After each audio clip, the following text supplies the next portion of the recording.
Big boss live അപ്ഡേറ്റ്സിലേക്ക് എല്ലാവർക്കും സ്വാഗതം. ഇപ്പോൾ ലൈവിൽ നടന്നുകൊണ്ടിരിക്കുന്നത് എന്താണെന്ന് വെച്ച് കഴിഞ്ഞാൽ ആരാണ് പവർ ടീമിലേക്ക് പോകേണ്ടതെന്ന് സെലക്ട് ചെയ്തുകൊണ്ടിരിക്കുകയായിരുന്നു. അവസാനം പലരും പല അഭിപ്രായം പറഞ്ഞിട്ട് 4 പേര് കറക്റ്റായിട്ട് ജാസ്മിൻ്റെ പേര് പറഞ്ഞു. ജാസ്മിൻ പവർ ഹൗസിലേക്ക് കയറുകയാണ്. അതായത് എന്ത് ചെയ്യണമെന്നറിയാതെ നിന്ന ഒരാൾ അവസാനം സാഹചര്യത്തിൻ്റെ സമ്മർദ്ദം മൂലം ജാസ്മിനെ പവർ ഹൗസിലേക്ക് വിട്ടു എന്ന് വേണം പറയാൻ. അതിന് ഏറ്റവും കൂടുതലും താല്പര്യം കാണിച്ചത് ഗബ്രിയാണ്. ഗബ്രിയുടെ ആഗ്രഹം പോലെ അവരുടെ മണിയറയാക്കാനുള്ള താല്പര്യമാണോ എന്ന് പോലും തോന്നിപ്പോകുന്ന രീതിയിലുള്ളതാണ്. കാരണം എങ്ങനെയെങ്കിലും ജാസ്മിനെ അകത്തേക്ക് കൊണ്ടുവരുമെന്ന് ഗബ്രി നേരത്തെ തീരുമാനിച്ചതാണ്. അത് ജാസ്മിനോട് പറഞ്ഞതുമാണ്.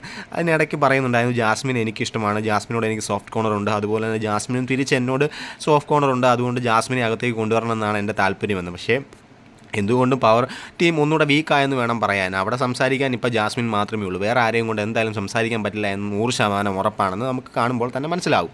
ഇതിൻ്റെ പുറകിലെ വേറൊരു കളി എന്ന് വെച്ച് കഴിഞ്ഞാൽ ഒരു കാരണവശാലും സിജോ മുന്നിലേക്ക് വരരുത് എന്ന് 100% ഉറപ്പോടെയാണ് ഇപ്പോൾ ബിഗ് ബോസിലുള്ള 90% ആൾക്കാരും ഗെയിം കളിക്കുന്നതെന്ന് നമുക്ക് ഇന്നത്തെ ഈ ഒരൊറ്റ കാര്യത്തോട് മനസ്സിലായി. പിന്നെ ഇന്നലത്തെ ക്യാപ്റ്റൻസി ടാസ്ക് വെച്ച് നോക്കുകയാണെങ്കിലും അതും അങ്ങനെ തന്നെയാണ്. എന്തായാലും അവിടെ വമ്പൻ ട്വിസ്റ്റുകൾ നടക്കാനുള്ള സാധ്യതകളുണ്ട്. ഇനിയിപ്പം റൊമാൻസിൻ്റെ അങ്ങേ അറ്റമാകുമോ എന്ന് പോലും നമുക്ക് തോന്നിപ്പോകാനുള്ള സാധ്യത കൂടുതലാണ്. അതുകൊണ്ട് എന്തായാലും ജാസ്മിൻ അതിലേക്ക് പോയതിലേക്ക് ഒട്ടും താല്പര്യം എൻ്റെ പേഴ്സണൽ അഭിപ്രായത്തിലില്ല എന്ന് 100% ഉറപ്പോടെ ഞാൻ പറയുന്നു. എന്തായാലും തുടർന്നും ലൈവ് അപ്ഡേറ്റ് ഉണ്ടായിരിക്കുന്നതെന്ന് ചാനൽ സബ്സ്ക്രൈബ് ചെയ്ത് സപ്പോർട്ട് ചെയ്യുക. വീണ്ടും പുതിയ വീഡിയോയുമായി കാണും വരെ ബൈ.